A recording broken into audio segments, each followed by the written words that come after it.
Good morning, everybody. I appreciate you bearing with us through some of the logistical challenges this morning. And I know that we've got a handful of reporters here in the room and then reporters from a couple of other locations that will be participating in today's briefing. At the beginning of the briefing, as you can see standing here alongside me, are some business leaders from the United States that have traveled here to Africa to participate in the Global Entrepreneurship Summit. And what I thought I would do is invite each of them individually to spend 2 or 3 minutes talking about their experience at the Global Entrepreneurship Summit and to talk about the significance of investing in entrepreneurship and economic opportunity here in Africa and why it's significant that the president is spending his time on it and what the consequences are for the economy here in Africa, but also for the United States. So I'll introduce them one by one. What we'll do is I'll invite each of them to start with 2 or 3 minutes of opening comments. And then what I would do is we'll open up the floor to questions for them. And then Ben and I will hang around afterwards if there are questions on other topics that we can spend a little time answering those questions too. So let me first introduce, immediately to my right is Steve Case, the CEO of Revolution. And then to his right is Julie Hanna, who's the executive chair of the board of Kiva. And to her right is Damon John, who's the CEO and founder of FUBU. And then on the end is Niels Chayan, who's the Director of Government Relations for GE Africa. So, Steve, do you want to start? Sure. Okay. Thanks, Josh, and thanks for all of you to be here. I think the headlines from my perspective are we're now seeing the globalization of entrepreneurship, number one. Number two, Africa is open for business, not just for the large companies or the private equity funds, but increasingly for venture capitals backing startups. And number three, and Kenya particularly, and Nairobi particularly, is really quickly emerging as a quite vibrant startup community. In terms of globalization of entrepreneurship, we're proud of Silicon Valley. It continues to be the envy of the world. It will continue to do great, but we're now seeing entrepreneurship both regionalized within the United States, what we call the rise of the rest, as regions all through the United States are showing real momentum as startup communities, and also the globalization. And we're seeing that happen certainly in many parts of Europe. London is very strong, Helsinki's very strong, Stockholm's very strong, but now we're starting to see it in Africa as well. And it came a few days early. I met a lot of entrepreneurs. We did a pitch competition at the iHub in Nairobi. 8 great companies pitched. One we picked and invested in. We made 6 investments here in the last couple of years. I think that will accelerate. And from here, this afternoon, we're going on to Ghana and then Nigeria doing similar things. And it's really great momentum around Africa. I think there's a recognition that over the past decade, Africa has shifted from a problem we need to solve by government aid and philanthropic support to more of an opportunity we need to seize and bring investors and entrepreneurs to the forefront. And what's happening is really quite remarkable. I met several companies that could go public in the next 2 or 3 years with billion-dollar valuations in Nairobi. So this isn't just small companies focused on meeting the needs in Kenya or Africa. It's companies based here that are starting to have global ambitions. So it's encouraging to see. I think it's great that the president's made the Global Entrepreneurship Summit a high-profile event, 1,000 people here, for example, and it really is a recognition that it's in America's interest to have a safe and prosperous world, and the best way to do that is to have strong economies all over the world. And the best way to do that is to back the entrepreneurs who really are building the startups, the seed corn, if you will, that someday some of those will be the big companies that really help create the jobs and the hope and the opportunities. So it's been a great week. It's great that it has been such a focus of the White House. Entrepreneurship really is kind of critical, and we've seen time and time again that startups really can change the world, and they can change the world out of Africa as well. Thanks. Hello. Kiva has worked in the region, actually was founded in 2005, working with entrepreneurs in the region. And I would say that what's particularly profound about what's happened this week is that entrepreneurialism as a mindset is an inherent part of the Kenyan culture and of the culture in sub-Saharan Africa. That's what we found 10 years ago when we began funding entrepreneurs. And it began with one entrepreneur, a Ugandan fishmonger, who was a single mother of 5, who couldn't afford to scale her business and get enough profit to send her children to school. And one loan crowdfunded by 5 people allowed her to do that, and she paid back the loan and she grew her business. Since that time, there are 240,000 entrepreneurs like Elizabeth that have been funded in sub-Saharan Africa. and have received $170 million in loans, and they've repaid those loans at 98%.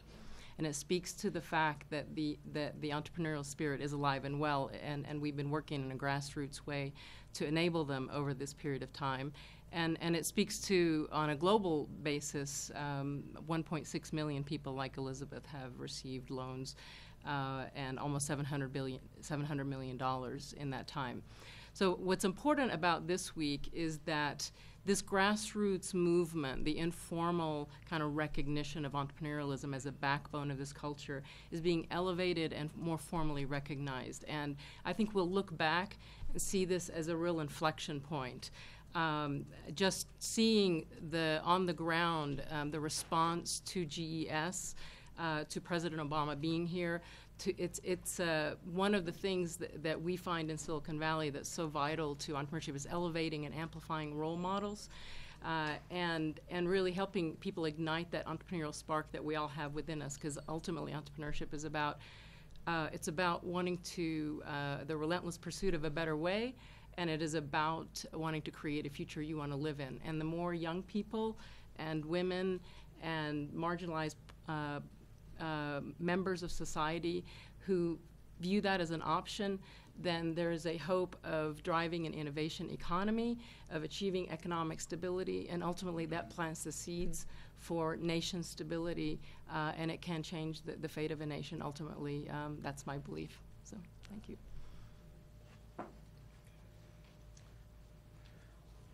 Hi, thank you for being here.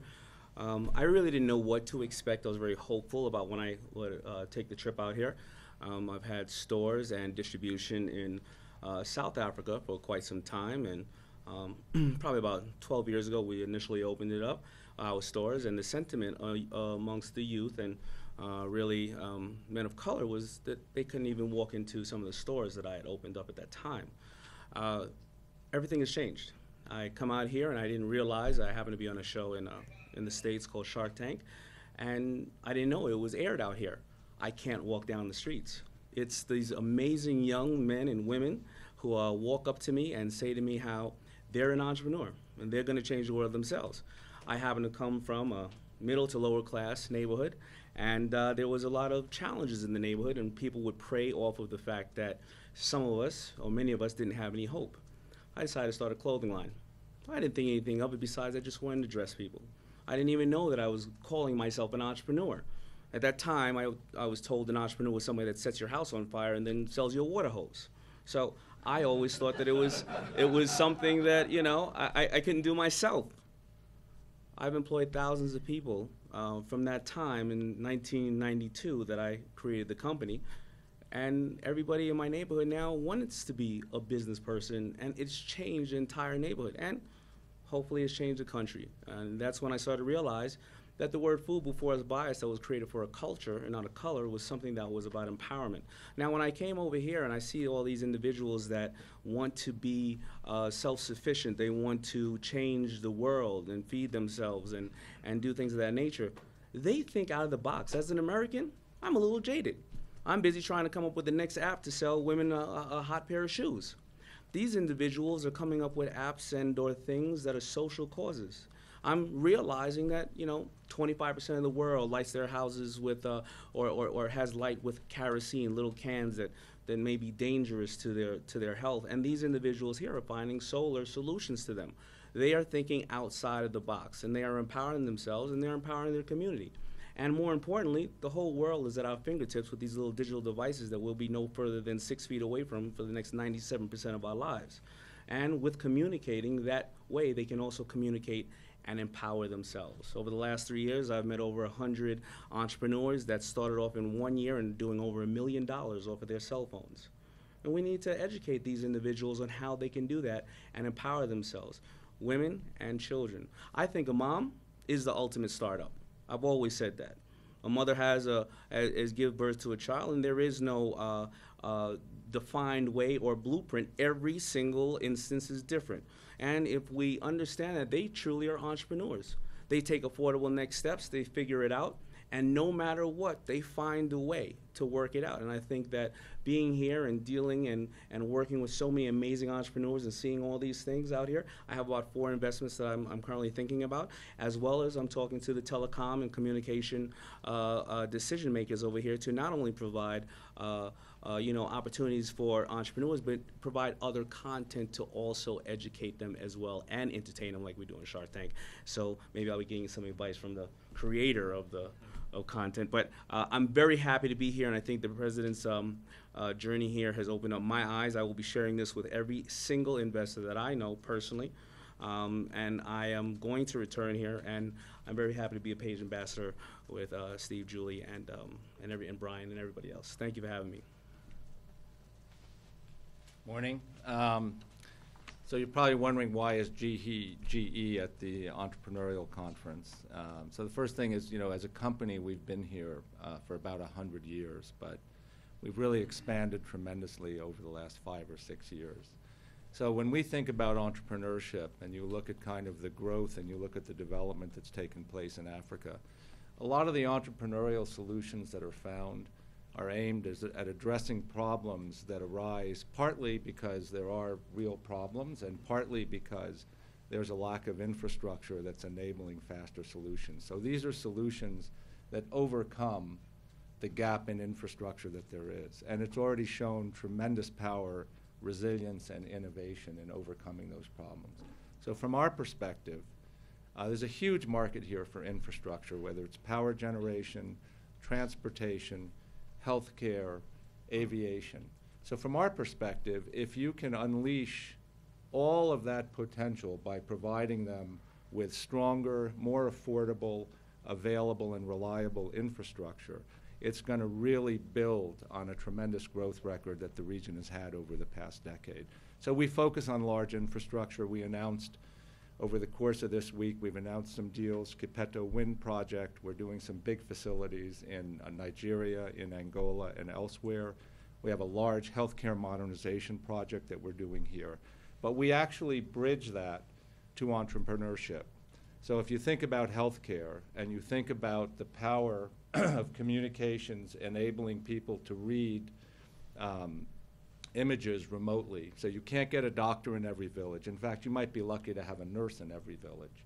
You can get people to read scans remotely if you have the technology to do the scan and transmit it back where a doctor can read it and then advise the nurse on the course of treatment for a woman who's pregnant, reduce child and infant mortality. Huge gains will be made and are being made. And there are so many young people here who are looking at ways of finding solutions to some of those problems. So that's really the bridge that we see between entrepreneurship, growth, and the large kind of infrastructure that we do. But we're investing not just in our own projects. We're partners with the Young Africa Leader Initiative. We're partners with Power Africa. We are looking for ways to really multiply the impact of GE investments, both through our own direct training and through our partnerships with local institutions. We also announced this week that we're going to be doing GE garages in Nairobi. It's basically a way of giving people an insight into what advanced manufacturing is, what kinds of skills are necessary to develop advanced manufacturing, and to help African entrepreneurs and business people absorb the kinds of technologies and skills that they need for, gotta hit the right button here, skills that they need to really take on much more manufacturing and value added in the region. That's going to be in a partnership with 7 Seas Technology, with Gearbox, which is a local startup, and with the University of Nairobi Technical Center, and it'll be basically a facility that will be permanent in Nairobi. So we're very excited to be here, extremely appreciative of President Obama's efforts, not just on this trip, but throughout his trip in 2013 and 2014 to really bring this message that Africa is an investment destination. And it's an investment destination where U.S. companies have to get now. Because if you're not here now, you're going to miss this kind of market. So thanks very much. Great. So why don't we start by seeing if there are any questions from the pool, and then we'll sort of try and do this in an orderly fashion. Then we'll get to in the room in just a minute. Okay. tell them they're good. Questions for the business leaders?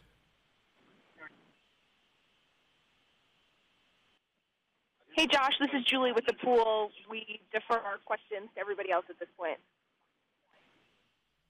All right. We'll take the first one in the room here. Yes, sir. Okay, Gregory Warner with NPR.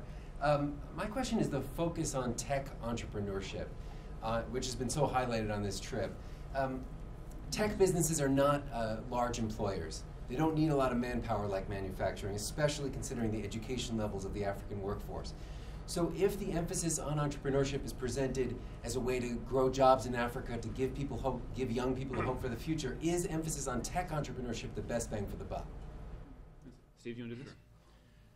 Well, I think the emphasis on entrepreneurship more broadly, and there are a lot of different sectors of the economy. That's true in the United States as well as in Kenya, other places around the world. A lot of opportunities for disruption in healthcare and education and energy and transportation and food and government services. You know, there are a lot of big sectors that haven't really been disrupted that much by the last couple of waves of technology. I think you'll see a lot of that in the next decade, and there will be a lot of job creation. At the same time, as you say, there are some sectors where technology automates things and there's some job destruction. I think the next generation of entrepreneurs are going to focus on impact investing, where that's profit plus purpose, and part of the purpose will be around job creation. As it relates to this area specifically, I actually met several companies this week that are tech-oriented startups, like M-Copa, which is doing things around energy in rural villages. They've hired 650 people in the last 4 years and have over 1,000 entrepreneurs, growing to several thousand entrepreneurs out in the field selling that product. So that's a case of something which is a tech startup that actually has already created a couple thousand jobs in just a few years. And I think you'll see a lot more of those in the years to come. Okay. Josh, can I? Yeah, please do. Come on. Yeah. So, you know, I think it's an excellent point, and I think that's one of the things when you look at advanced manufacturing as well. It's going to generate fewer direct jobs, but if you think of an expanding economy, and you think of the kind of supplier development that can come as people are feeding into not just a local supply chain, right, which is going to be very important, but into a global supply chain. That's really where you're going to get the multiplication of jobs. And so, you know, we basically look at, for every job that we create directly at GE, in the US, the multiplier is roughly 8 jobs to suppliers. In Africa, the multiplier is far less. I don't know what the exact number is, but maybe it's 1 to 1. We think that number can be pushed up much higher by getting the economies to grow faster, bringing more manufacturing here. So it's going to be the volume of manufacturing and not as much the direct employment that's created by each enterprise. May I jump in? Please, yeah. Go ahead. You know, everything has a tech aspect to it these days, and everybody's talked about how the clothing industry has taken a big hit. The clothing industry hasn't taken a big hit. It's just 200,000 kids now selling $1 million worth of stuff out of their home. And if we can, this is a hub of amazing textiles, and the quality of work here is superb. And if they can communicate from social media, from a tech aspect, it will create the jobs here for manufacturing as well. Julie, did you say? Yeah, I did. Okay. I mean, I think just to kind of get at the why, the emphasis on tech entrepreneurship, we fundamentally live in an innovate or die world, and the pace of change is accelerating. So if we don't help all the regions of the world keep pace with that, then in a way there's an issue of relevance and an ability of a society to move forward. So is there a hyper-efficiency that's ushered by technology that's resulting in less manual jobs and less, yes, but that's an inevitability. So how do you help a society kind of retool and be prepared and on the forefront of that, proactively rather than reactively? Okay. Yes, sir. Dinesh Sharma with Asia Times. So my question is, do we have a strategy vis-a-vis China and given the U.S. overall sort of program in Africa involves development, diplomacy, and negotiating various sort of human rights issues, and is there a cost of entry, barriers to entry to be able to get in, whereas China doesn't necessarily have similar demands? And are we trying to play catch up, given China's investment in Africa is already several decades in the making and has lead on the U.S.? I don't know if you want to talk about Steve, I'll start. You can add to it. I can do the government piece. Okay. I think the first wave of investment in Africa was around infrastructure. I think the next wave, which is now just breaking, is around innovation, and that's where I think the United States is particularly advantaged, and trying to take some of the skill sets that have been learned, not just in Silicon Valley, but all around the United States, and apply them to Nairobi and Lagos and other emerging entrepreneurial ecosystems, I think is the real opportunity. That's not to say there aren't continuing to be significant infrastructure needs, and there aren't continuing needs for large corporations, GE and others, to make major investments in infrastructure. But I think the next battle really is around innovation, the innovation economy, and therefore supporting entrepreneurs that are starting small. I mean, every large company starts as a small company, so the startups really are the seed corn that create the future economy, the future of communities, the future of countries, and that's, I think, where the focus of the United States should be, and really is, with the Global Entrepreneurship Summit and this broader effort to essentially encourage entrepreneurship in regions all across the country. We helped start 4 or 5 years ago the Case Foundation, a venture capital fund in the West Bank, for example.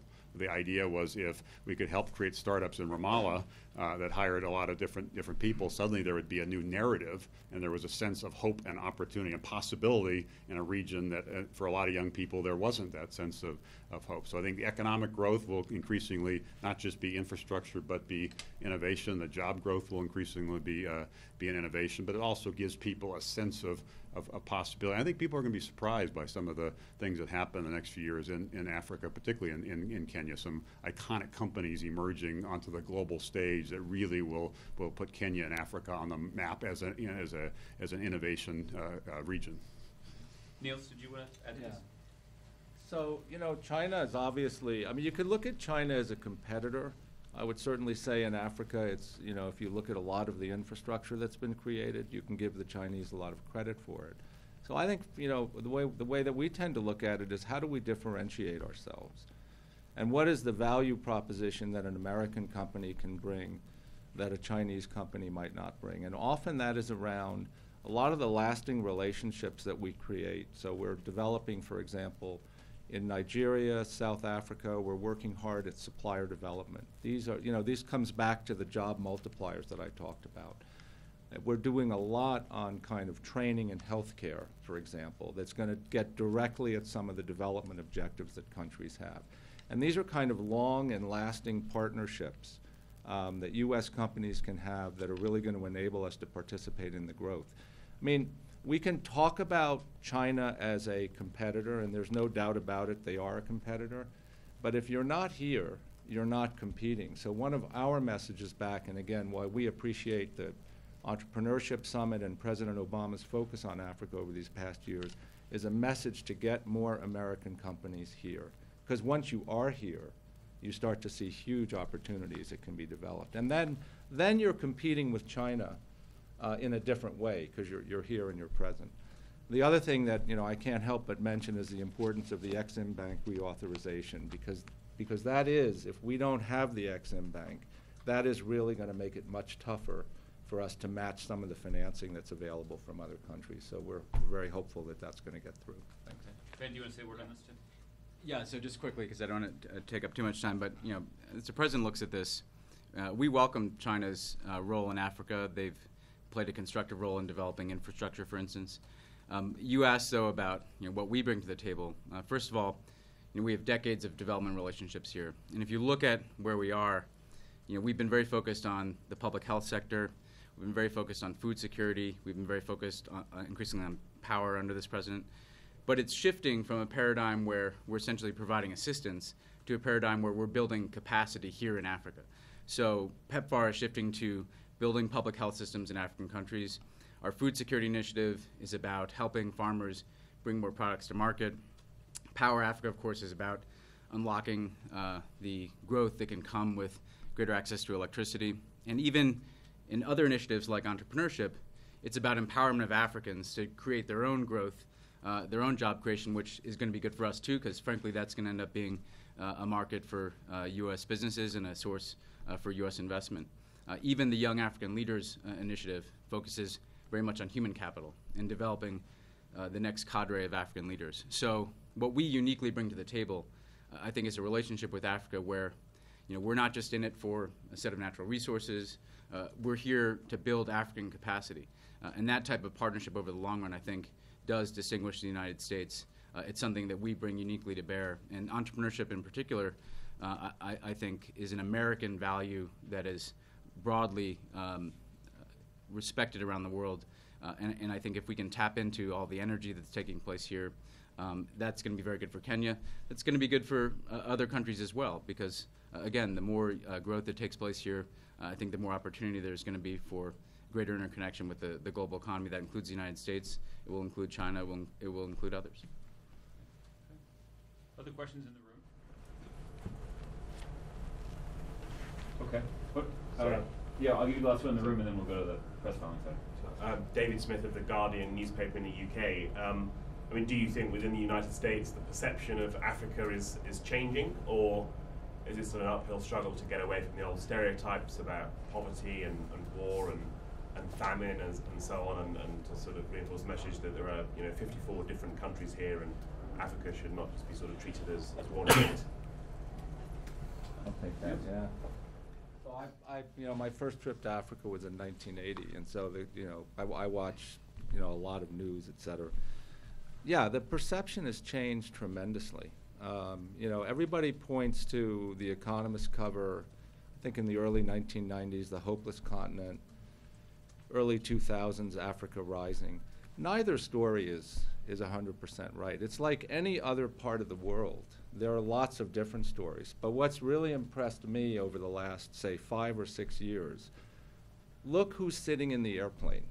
Go into the business class section. You're going to see business people. You're going to see investors. You're going to see funds. You're going to see far fewer development people. And that's because capital is really starting to look at Africa as a destination. And people are starting to understand the difference between countries. So, to your point, the old story of a continent that's desperate, falling apart, et cetera, it's far more diverse. I think the richness of that diversity is coming across. I think different countries are moving at different speeds. And I think investors are seeing that. So I think it's a very, very different landscape there. And you just get underneath the headline stories of the media, a lot more people are understanding what's going on here. Just to add a couple things. First of all, I think President Kenyatta last night very eloquently at the state dinner talked about how Kenya is not putting out its beggar bowl asking for donations. It's really putting out its hand asking for investors to invest in the future with the idea of getting a financial return as well as helping Kenya in terms of economic growth and job creation. I think the narrative in the United States is still emerging. I think a lot of people aren't as focused on it. There probably is a lot of recognition about the challenges and problems, but I think there's a growing sense of the opportunities, and that will shift over time. And this notion of the rise of the rest we've talked about, it really is not that Silicon Valley is falling, but new regions are rising, both within the United States, Chicago and Des Moines and Detroit and Nashville and Cincinnati and Kansas City and Madison. There's some cities that are emerging as strong startup communities, but we're now seeing that happen in other parts of the world, including here in Africa, as I mentioned, Nairobi, but many other parts of Africa. I think that's a good thing for the world, to have a broader innovation economy and have more job creation and hope and opportunity in more places. And I think there's a growing recognition in the United States that that's good.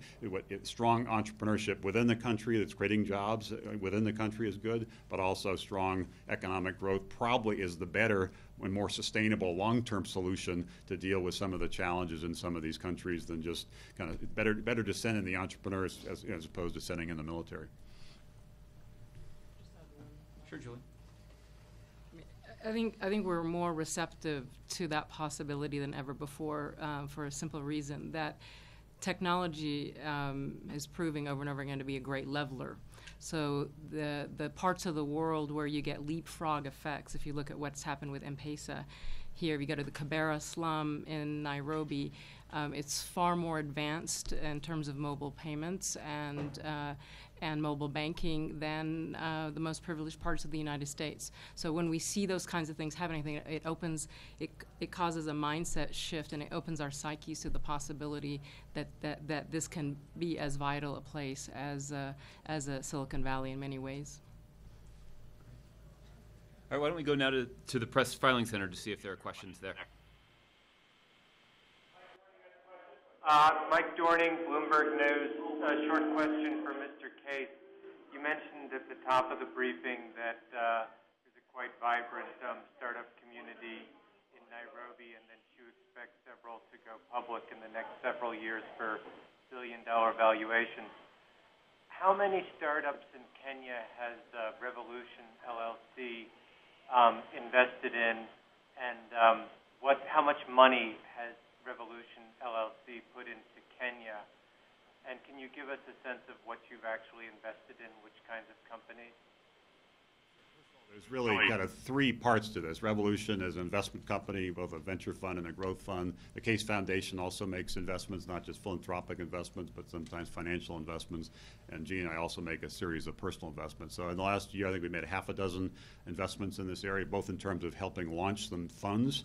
One we launched yesterday called Village Capital. Last month, the Africa Angels Network. We've also invested in the Endeavor Catalyst Fund and some others that then use that capital, invest in dozens of entrepreneurs all across Africa. And we've also made a handful of investments here in Nairobi, one company called Brick that's focused on energy, another Sanergy, which focused on sanitation. And just a couple days ago, we had a pitch competition, as I mentioned, at the iHub, and 8 companies pitched, and the winner was OJ Green, and we made an investment in them. So we're looking to make additional investments. We're looking to tell the story around the United States, around the world, of what the opportunity is in Africa, and we're looking to try to take this idea of entrepreneurship and globalize it. And one last point I came up yesterday in discussions with the president that he launched and asked me to chair 4 or 5 years ago an initiative called Startup America, the Startup America Partnership. That was designed to build regional entrepreneurship, to lift up regions within the United States and create that ecosystems there with more focus on capital, including the Jobs Act that passed the Congress. The president signed a law about 3 years ago, the Jumpstarting Our Business Startups Act. But it also inspired lots of other countries. And so far, 60 countries have basically emulated the Startup America idea. So I think that shows the power of the President of the United States talking about entrepreneurship, creating something called the Global Entrepreneurship Summit, and really inspiring countries all around the world to focus on the future, lean into the future, and bet on innovators, bet on entrepreneurs, and encourage more investors to fuel those dreams, which ultimately then fuels the job creation and economic growth. Excellent. Are there additional questions from the Press Filing Center? Afterwards, how much money that you manage have you put into Kenya, and how many total companies have you invested in Kenya? I'd have to check. I would say it's a handful of companies. Our main focus is the United States. So the Case Foundation has really been taking the lead on some of these investments. Handful of companies, millions of dollars. I don't know what the exact number is. Okay. Anyone else at the Press Filing Center?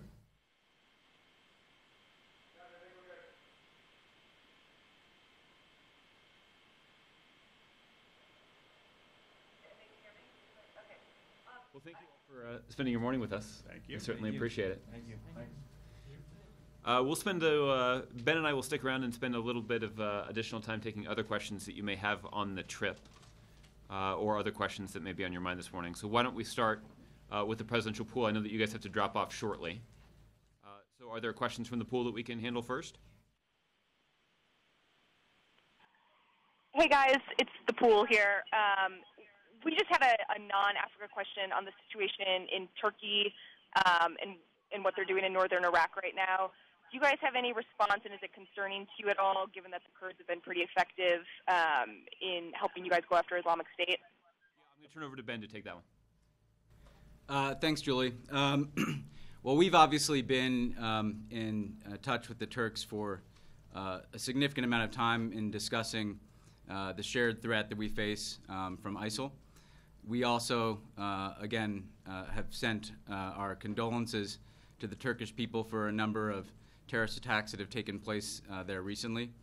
And you have seen, of course, much more assertive Turkish action in both Syria and Iraq in recent days.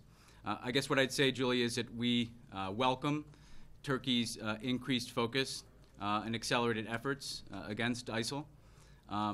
We are certainly mindful of the fact that we encourage our different partners in this fight to work together. And we obviously have a good working relationship with the regional Kurdish government in northern Iraq.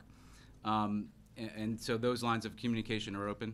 At the same time, the U.S., of course, recognizes the PKK specifically as a terrorist organization. So again, Turkey has a right to take action related to terrorist targets, and we certainly, again, appreciate their interest in accelerating efforts against ISIL.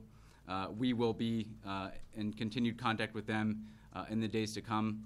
And I think, frankly, where this really can lead towards is, again, a more even broader and more effective effort to degrade the ISIL safe haven across northern Syria and northern Iraq. Turkey can play an important role in those efforts. At the same time, of course, it will be working with a variety of partners on the ground to push ISIL out of those areas. All right. Other questions from the pool?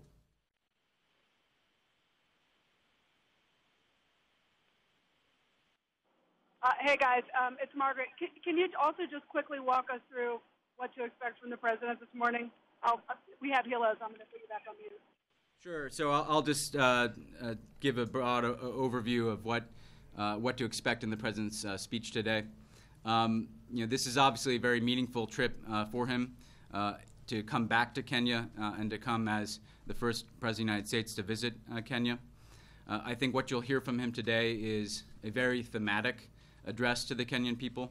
I think he'll want to step back and put into context the extraordinary progress that Kenya has made over the last decade, and also noting some of the extraordinary challenges that have confronted Kenya over the last decade, whether that's corruption, which he's spoken about frequently, of course, or the incidents of ethnic violence that posed such a threat to the country, but ultimately were rejected by the Kenyan people over the last several years.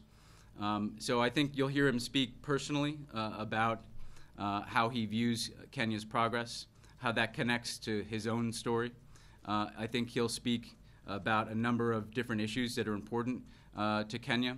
That would include the effort to continue to make progress towards a strong, sustainable, democratic government that deals with issues like corruption, which he's touched upon in his visits here. He'll want to talk about the need for broad and inclusive opportunity for the Kenyan people. And we've seen great strides made in bringing economic growth to Kenya. The president will be reinforcing the need to ensure that that includes access to opportunity for women and girls in Kenya as well. And he'll speak to, again, I think the need for a continued focus on national unity and reconciliation inside of Kenya, coming out of the difficult period of 2008. There's a great opportunity with a new constitution for Kenyans to move together as one nation. And so the president will speak to the importance of keeping that progress going forward. And of course, as Kenya deals with the threat of terrorism, he will certainly express our unwavering support for Kenya's counterterrorism efforts. I think he will also be reinforcing what you heard him say yesterday, that commitment to human rights and the rule of law is an important part of how we in the long term are able to defeat terrorist organizations. But generally speaking, I think you'll hear the president speak very personally about what Kenya means to him, what Kenya's progress means to him, the opportunity that exists for Kenya. And if I were to distill it, I think he'll be saying that Kenya is at a moment now where there's extraordinary promise for Kenya to make additional leaps forward in terms of its democratic governance and its economy, but there's extraordinary peril as well, whether it's threats like terrorism or issues like corruption or the need to provide inclusive opportunity in the country. And he will be, again, I think, speaking to what that path of progress looks like for Kenya, and of course, expressing the interest of the United States in being a partner in that effort. Good. Other questions from the pool?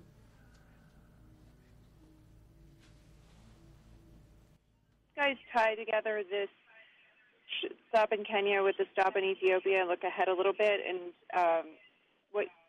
lay out what your goals are in going to Ethiopia and how confrontational the president plans to be on human rights issues there. So I think there's a very common thread between Kenya and Ethiopia. These are two very large, very fast-growing economies in East Africa that are also very important counterterrorism partners for the United States.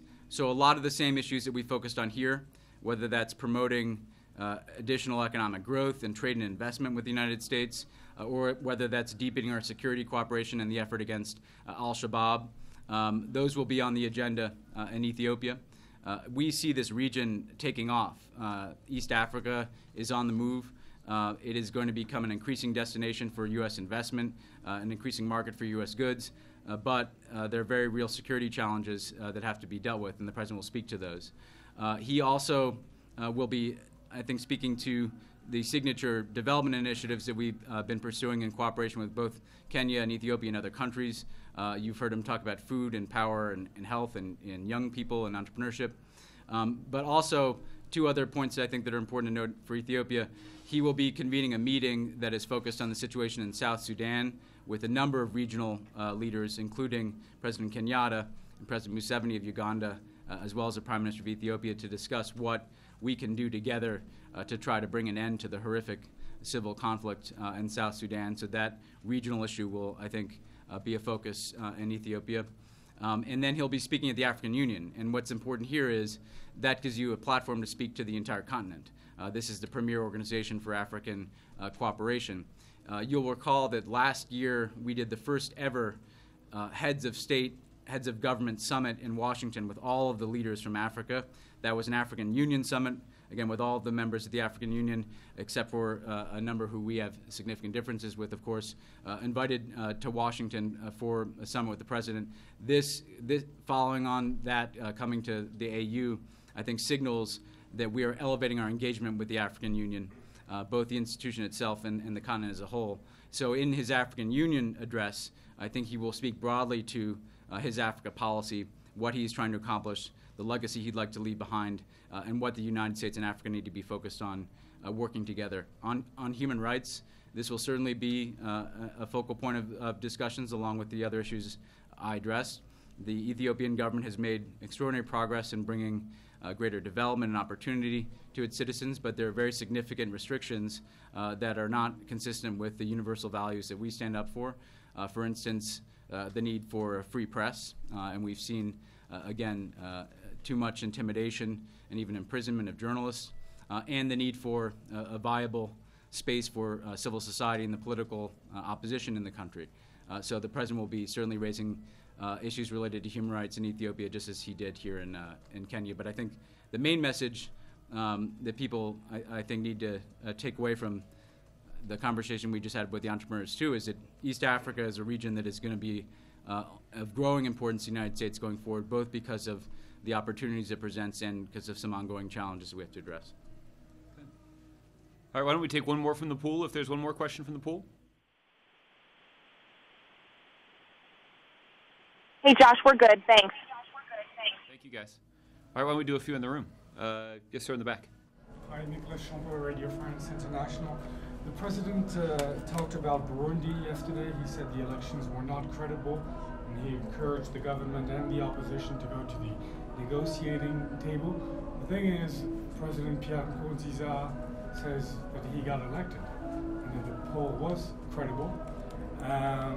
So it's not likely that he will accept to go to the negotiating table because he believes he won. And he's been ignoring calls by the AU, by the East Africa community. So the question now is what to do. And whether the President Obama will discuss this when he meets President Dlamini Zuma in Addis. Yeah. He will certainly discuss the situation in Burundi with Mrs. Zuma when he's at the AU. I guess what I'd say is we've been very concerned about the unfolding situation. It is certainly the case that the president of Burundi will claim and has claimed victory in the election.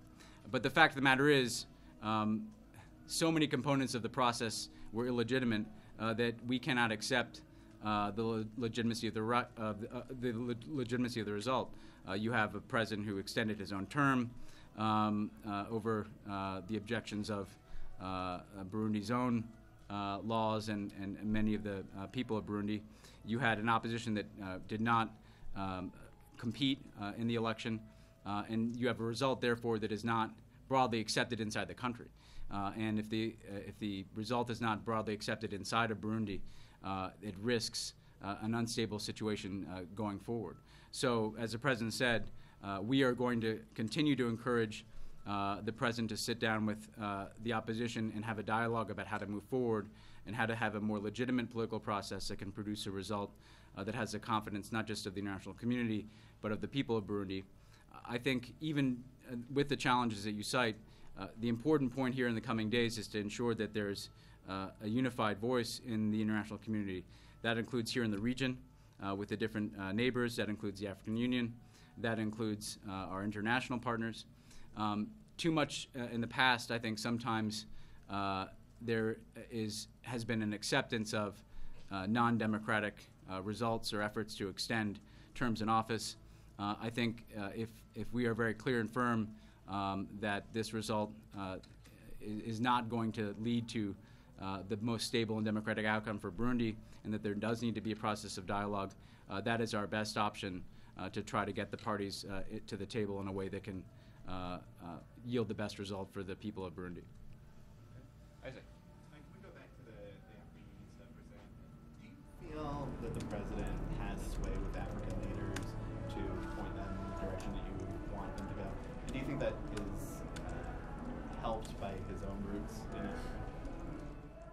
Well, it's a good question, Isaac. I guess the way I'd put it is, first of all, the United States has significant relationships in Africa with many countries, security relationships, development relationships, and increasingly trade and investment relationships. So I think there's an interest in Africa in deepening cooperation with the United States, and that was certainly evident at the summit the President had last year.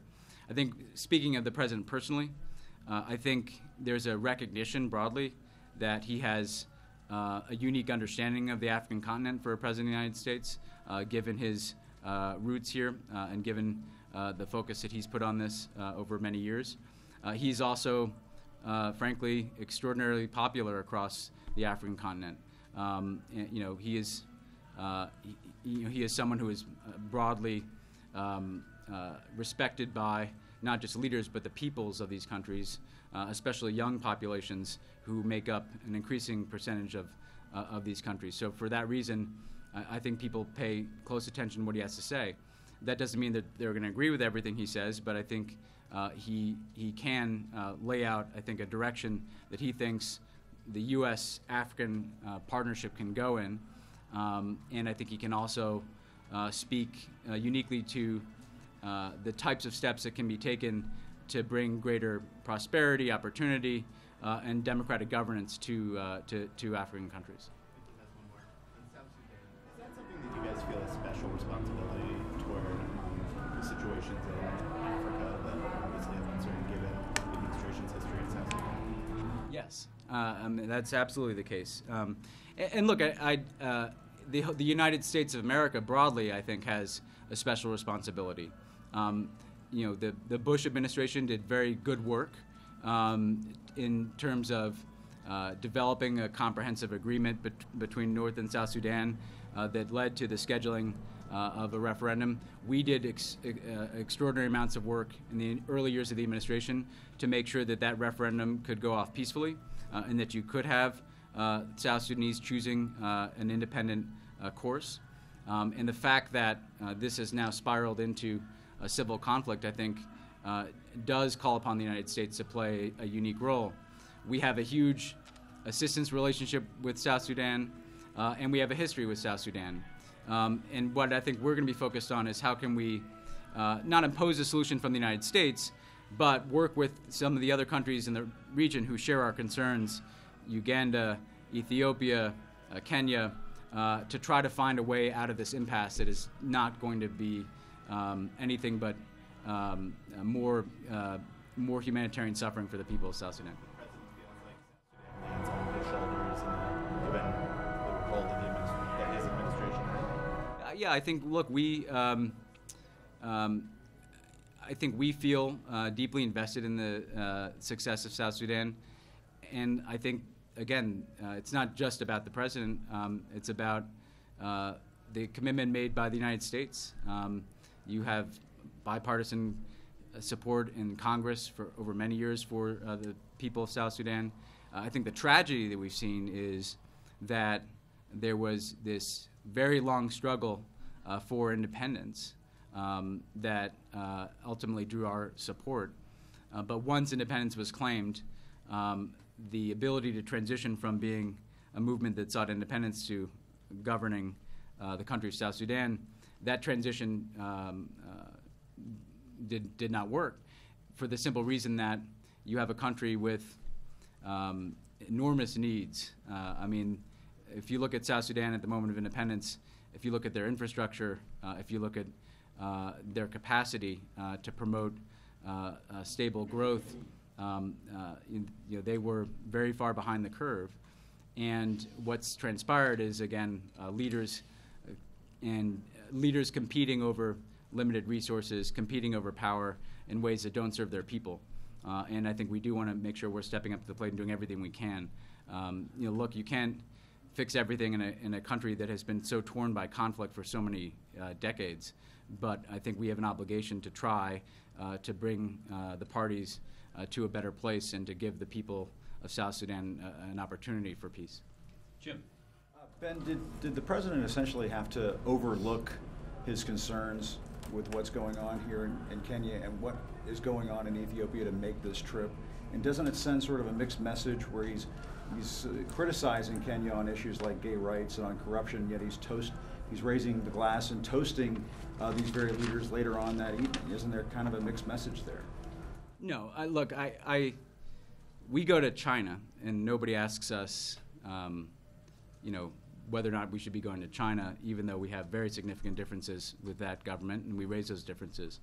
The fact of the matter is, if we only went to countries around the world who agreed with us about everything, we'd have a very short travel itinerary. And the fact is, if you look at Kenya, there's an enormous amount of space that we share in common in terms of our commitment to economic progress, our support for an evolving commitment to not just the democracy that Kenyans have, but stronger, more transparent democratic institutions. President Kenyatta was very forward-leaning in the meeting yesterday and in his public comments in saying that he is making a renewed commitment to combat corruption in Kenya, which has been an anchor on growth here for so long.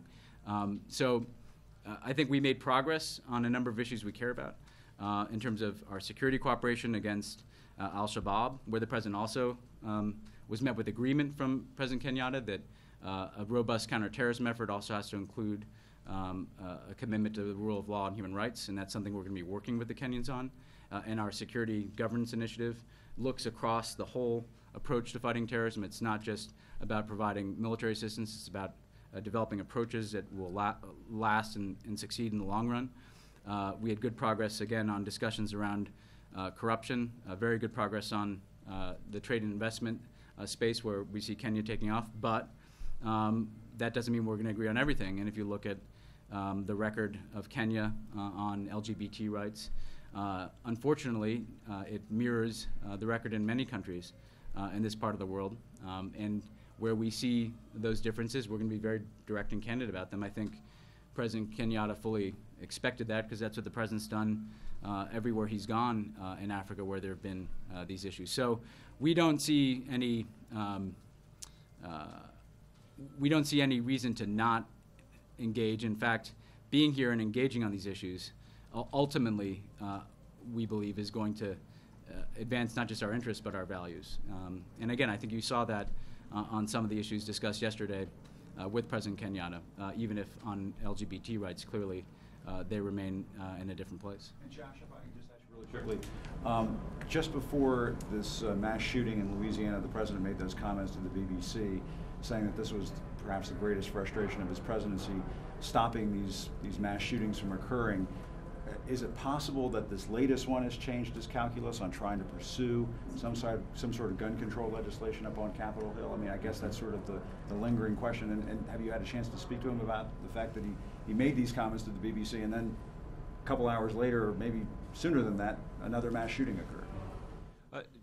Jim, I think the president's calculus has always been that there are important common sense steps that Congress can take to prevent individuals that have a criminal background, that have documented mental problems or other reasons that they shouldn't be able to obtain a firearm from obtaining a firearm.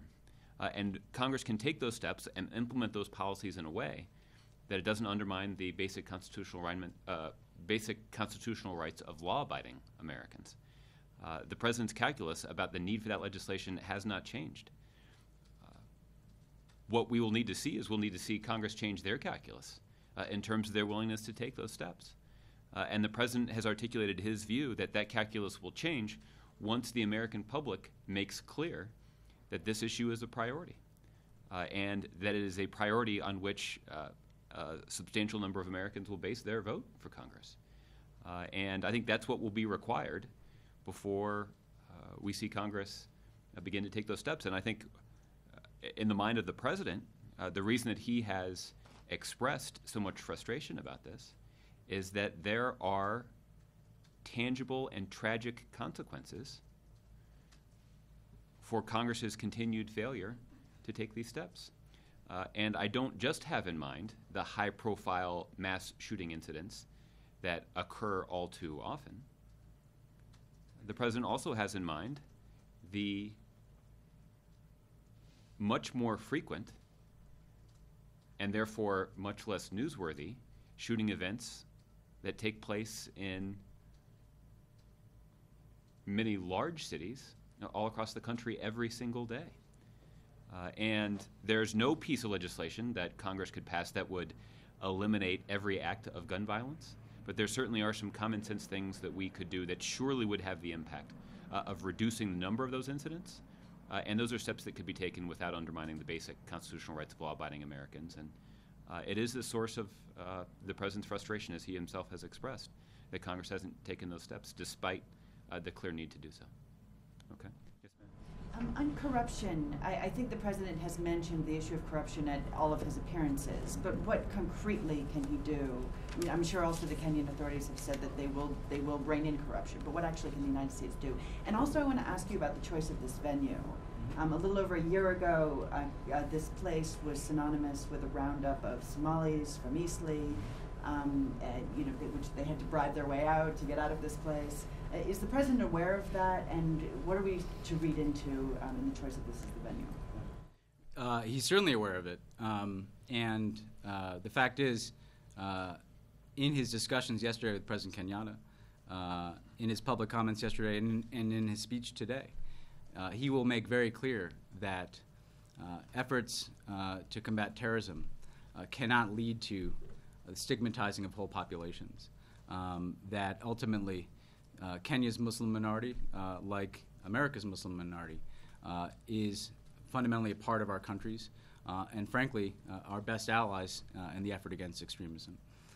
So again, I think you'll hear him speak again today to the fact that while it is certainly the case that we have to be vigilant against terrorism, we have to take action against terrorist networks, that we have to do so in a way that's consistent with the rule of law and upholding human rights, and frankly respecting the extraordinary contributions and value of Muslim minority populations. So again, I think that that informs how the President thinks and talks about these issues, and I think you had an acknowledgement from President Kenyatta yesterday that this is a new threat, and to them in some respects, and the types of attacks that we've seen in recent years, and that they do need to focus on upholding the rule of law and human rights. And again, our assistance in this space looks across the Kenyan security sector so that, again, we're not just helping them identify terrorist targets, we're helping them develop approaches that will work in countering terrorism. And for instance, there's going to be a partnership between the Massachusetts National Guard and Kenyan security forces too, to think through ways in which they address security challenges that are respectful of the rule of law.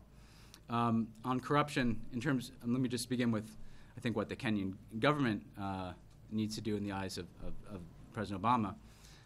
First of all, it takes a commitment from the top to make this an issue and to root out corruption, but it also will take a commitment from Kenyan society as a whole.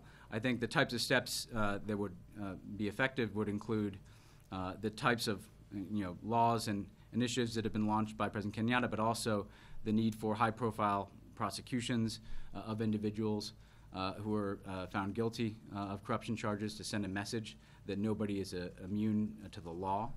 I think there needs to be a broader commitment to transparency in governance, and there needs to be a role for civil society. And one of the reasons the President is going to meet with civil society later, and that he has spoken about civil society on this trip, is that they help you deal with challenges like corruption because they can serve as a check. And we've seen in Kenya, for instance, civil society played an important role in spotting incidents of ethnic violence in the run-up to the election and getting ahead of that and reporting that out so that action could be taken. I think similarly, civil society has a role to play in terms of anti-corruption.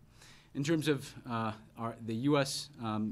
Support to those efforts, we have our own experience with combating corruption, not just in the United States, but helping different countries around the world develop tools and legal avenues for rooting out corruption. So we have a lot of expertise and technical capacity that we can share with the Kenyans.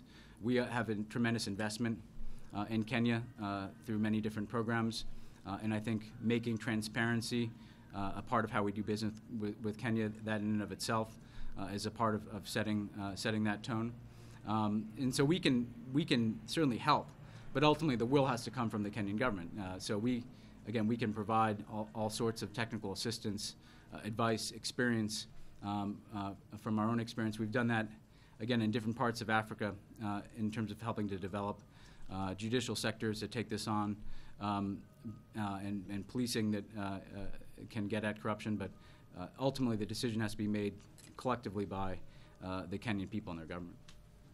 I think I'd also encourage you to take a look at the President's remarks at the Global Entrepreneurship Summit yesterday, where he talked about how in many communities, corruption actually can be a significant barrier to entry for a lot of entrepreneurs that are looking to establish a business, and that there's a clear economic incentive for countries to start to take those steps that root out corruption. Sorry, go ahead. One more thing is, the entrepreneurship thing reminds me, the other thing that we can frankly do is our support for entrepreneurship, I think helps promote tools that have proven valuable in finding ways around corruption. So when you look at mobile banking, for instance, that can bypass more corrupt forms of doing business in the past. If you look at, tech came up earlier, if you look at what Kenyans are trying to do with technology, often it involves them empowering themselves with respect to the delivery of basic services or their ability to do business with people in other parts of the country. So entrepreneurship can actually have a secondary effect beyond economic growth in terms of creating new systems that don't have the corruption that is embedded in some of the old systems. Yes, sir. For Italian workers have been recently kidnapped in Libya, are you planning to address the issue of Libya during the African Union meetings, and do you still think that the mediation by the UN envoy Leon is the best option? We still think the mediation by the UN envoy is the best option. There's been some progress in those discussions. I think there's been growing recognition from some of the factions within Libya that there needs to be a political accommodation. Frankly, the threat emerging from groups like ISIL has helped catalyze attention around the need for greater cooperation and political accommodation within Libya. With respect to the African Union, I think it will likely be a topic of discussion. You certainly have a number of African countries who are dealing with threats that they believe are emanating from Libya, if you look at Chad and Niger and others. I think in terms of the terrorism threat that we're focused on most principally, it will be Al-Shabaab, just because we're in East Africa and we're talking to Ethiopia in terms of our bilateral discussions, and Al-Shabaab is really the focal point here. So I don't think it will rise to that same level, but I think when we look across the African continent, engage the African Union, we certainly see the need to address the challenge in Libya as part of that agenda. And again, that's both because of the situation in Libya and because of the spillover effects into neighboring states, as well as Italy, of course, which has tragically had those people taken and also has had to contend with significant migration flows. Yes. Hi, David Smith again from The Guardian. Just first a couple of quick factual things. Do we know how many people are going to be here today, and do they include the general public or some special invitation list? And secondly, just go back to the African Union. Does that include many African heads of state? Because I was wondering about Robert Mugabe, the president of Zimbabwe, who currently holds the rotating chair of the African Union. He's been doing a huge amount of travelling this year. I'm sure he would not have missed this opportunity for world. Can you confirm he's definitely not going to be there? And if so, was he effectively told to stay away? Well, first of all, with respect to the African Union, we do not expect Robert Mugabe to be there. The fact of the matter is, when we had the summit in the United States last year, he was one of the leaders that we did not invite, given our current sanctions on him and the approach he's taken to governing his country. This is not a head of state summit at the African Union. We did not seek to have a head of state summit at the African Union. So the only heads of state that we're planning to meet with and have come to Addis are the ones who are participating in the South Sudan meeting. So that would be President Museveni, President Kenyatta, along with the Prime Minister of Ethiopia and President Obama. Your first question was... So we'll get to the number. I think it's in the neighborhood of 5,000. But in terms of who was invited, we made an effort to prioritize the invitation to young people. Young people from different universities and programs across Nairobi. So our embassy, as it does with many of these speeches, works with the venue to build an audience, and the priority here was on bringing young people, and there'll certainly be a number of government officials and leading members of Kenyan society, but I think the broad majority of the audience will be comprised of younger Kenyans. Yes. He was asked this question yesterday by a Kenyan journalist, Dinesh Ambadeja, about his plans for Africa or Kenya in legacy question in his post-presidency. Do you have something more concrete? He gave a very general answer on that. Yeah. Obviously he has family ties, but does he have something, ambitious in mind, like President Carter or CGI? Does he have something? Can you share something? Yeah. I can't really go that far beyond what he said. Frankly, because I don't think that those plans have been, fleshed out. What I do know is that two areas of particular focus I think that he would like to continue working on would include the outreach that we've had to young leaders across Africa and here in Kenya, and this issue of entrepreneurship and promoting entrepreneurship. I think the President's gotten a lot of satisfaction out of seeing how the Young African Leaders Initiative and the Global Entrepreneurship Summit process have galvanized young people in Kenya. And it kind of speaks to, I think, going all the way back to how the President began his career in public life, which was, as someone who sought to organize people around a progress agenda. I think he sees a lot that can be done in terms of bringing people together and promoting youth empowerment and entrepreneurship. So those are certainly two areas that he touched on that I think he'll carry forward. And as he said, when he's a private citizen, he'll also be able to do things that are particularly Kenya-specific that you wouldn't do as President of the United States. I mean, as President, his focus has been on, we have very large security relationship, health relationship, development relationship with Kenya. He's sought to help aid Kenya's progress through those efforts and through his own commitment to a set of issues here in Kenya. But I think as a private citizen, he'll be able to focus, I think, more specifically on Kenya in ways that he's been constrained from doing as president. Leslie, why don't I give you the last one in the room, and then we'll go to the Press Filing Center. And I was hoping you could just give us a little bit more on the efforts to help Kenyan security forces with respect to human rights, a little bit. I see Massachusetts National Guard is going to be involved, any other groups in the U.S., and also the couple environmental groups called for an outright ban on commercial sales of ivory. Is that just seen as politically unworkable, or why not go for the So we've been working with, the stakeholders in terms of combating wildlife trafficking. I think our view is that we pushed this as far as we absolutely could in terms of banning the trade of ivory internal to the United States. Again, I think in the past, and we can get you some more detail.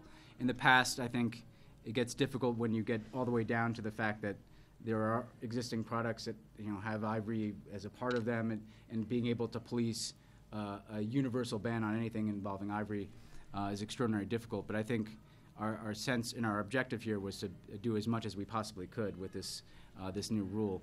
And I think we're trying to also bring attention to this globally, so that we're leading by example and trying to bring other countries with us, because we see huge problems with demand in Asia specifically. And what we'd like to do is try to set a standard that we can try to bring other countries, particularly in Asia, towards. With respect to the security assistance, so we launched last year at the African Leaders Summit this security governance initiative, which focuses on a number of countries. One is Kenya. What we worked through with them yesterday was a plan moving forward for us to engage in a number of ways. And that includes sharing of intelligence, that includes the coordination with respect to our own efforts against al-Shabaab and Kenya's, but it also includes looking at what type of training is being done, what type of capabilities do Kenyan security forces have, what type of training do they have as it relates to following the rule of law, and how can they respond to attacks and root out safe havens here inside of Kenya in ways, again, that are effective but also don't run contrary to our values. So I think I describe it broadly as a capacity building effort that looks at everything from what type of equipment they have to what type of leadership they're bringing to bear to what type of protocols that they're following in terms of their efforts against terrorism. And we'll be looking at increasing funding for that effort. One area, for instance, is the Counterterrorism Partnerships Fund that we initiated early last year. The Massachusetts National Guard, what we often do is, look, we have counterterrorism forces who work here in the region, but often local security forces or National Guard forces have more experience with policing or responding to events, and so they can come and share that experience and kind of develop planning mechanisms for a local security force to think through what do they do to respond to a terrorist attack, what do they do to respond to an incident, how are we organized, how could they learn from that experience. The last thing I'd say is we've had a lot of close work with the Kenyans in recent years because of their effort in AMISOM. We obviously have counterterrorism platforms in Somalia. We use direct action, including drone strikes in Somalia. So at the same time, AMISOM has been the force on the ground that has been pushing back and displacing al-Shabaab from many of the areas that it had claimed. So this is already a close relationship, but what we're now doing is looking across the sector at ways that Kenya can be most effective in combating the threat. Why don't we take two from the Press Filing Center, and then we'll wrap it up here. Go ahead. Yep. Okay, great. We keep talking about human rights, but in the President of Kenya's remarks yesterday, he seemed to be acknowledging that even at the very least, people aren't going to be treated equally under law here. How did the President react to that? Was he surprised by that? And isn't that an impediment to expanding human rights here broadly? And secondly, why do you see the last election in Ethiopia as legitimate if they're seeing it as a 100% vote? So on the first question, I don't think the president was surprised at all, unfortunately, because frankly we just have not seen a commitment to take up this issue in many parts of this region. Frankly, what we've spent a lot of our time doing in recent years is trying to avert worse outcomes, like the passing of laws that criminalize behavior, as we saw in Uganda, for instance. So I don't think we had any expectation that the government of Kenya would take a different position. The fact of the matter is, the LGBT community here faces extraordinary challenges. And what we can do is, frankly, keep a spotlight on their rights, raise this issue, and make sure that governments know that they're going to be hearing about this from us and from hopefully our partners in the international community, just at the same time as I think the activist community here will be figuring out what the best way forward is in terms of pursuing greater rights and dignity. So this is going to be a long-term process. I don't think anybody expects transformation overnight, even if that's what we'd like to happen on LGBT issues. But the fact is, we want to make sure that we're raising it everywhere we go, where we see these challenges. That does not mean that you can make progress on other human rights issues, and I think we have had good discussions here related to human rights with respect to, again, how counterterrorism policies are implemented in terms of how civil society is treated. And the President will be meeting later today with a very broad group of civil society actors here in Kenya to lift up their role as well. So the fact of the matter is, at any given time, if you look across the spectrum of human rights issues, there are areas of grave concern, but that doesn't mean you don't want to try to make as much progress as you can on the other areas. And frankly, the last one that's worth citing here is simply a commitment to keep moving forward with the implementation of the Kenyan Constitution in 2010, because the ethnic violence that took place in 2008 certainly posed a grave threat to democracy here in Kenya. And so just the continued sustained work of implementing what is one of the most progressive constitutions in Africa as it relates to political rights, I think would be very important for human rights here in Africa and also in Kenya, but also in setting an example for East Africa. Because if Kenya is moving forward with deepening its democracy, ultimately, given its role in East Africa, that's going to send a message across the region.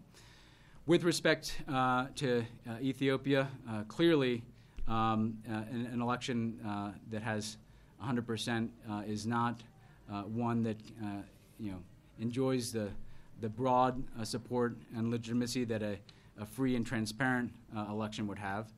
So I think we would certainly differentiate the outcome from what we would term more free, fair, and competitive elections. The fact of the matter is, we have a broad set of interests with the Ethiopian government that includes a commitment to raise these issues, because ultimately we believe that democracies are going to be more successful if you're looking at promoting economic growth, economic dynamism, and combating security threats. Democracies are more resilient in dealing with those issues because they can draw on all of their peoples.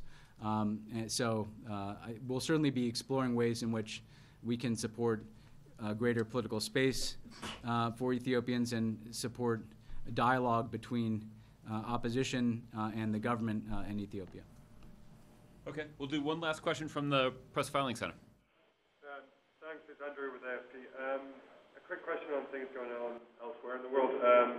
Ayatollah Khamenei's Twitter account has posted a graphic depicting the president with a gun to his head. I wonder if you've seen this and have any reaction, and also whether you have any reaction to Israeli police entering the Al-Aqsa Mosque in Jerusalem.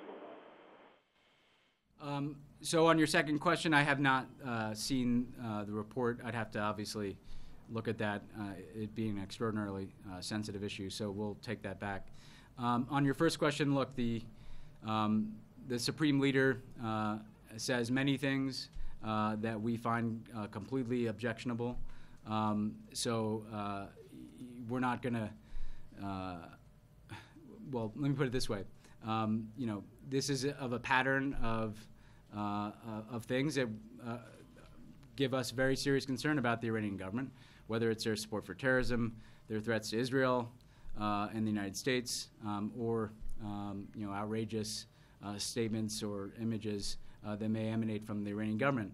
The fact of the matter is, one of the reasons we're so focused on ensuring that we implement what is a very good deal with respect to preventing Iran from getting a nuclear weapon is that we believe that would pose the gravest danger to the United States and the rest of the world, that precisely because we have such differences with this government, that they cannot be allowed to obtain a nuclear weapon.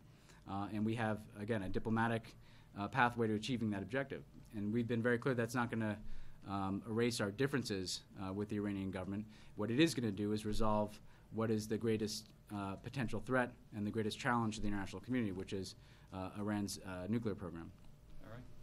Thanks, everybody. The speech should be starting here just a few minutes.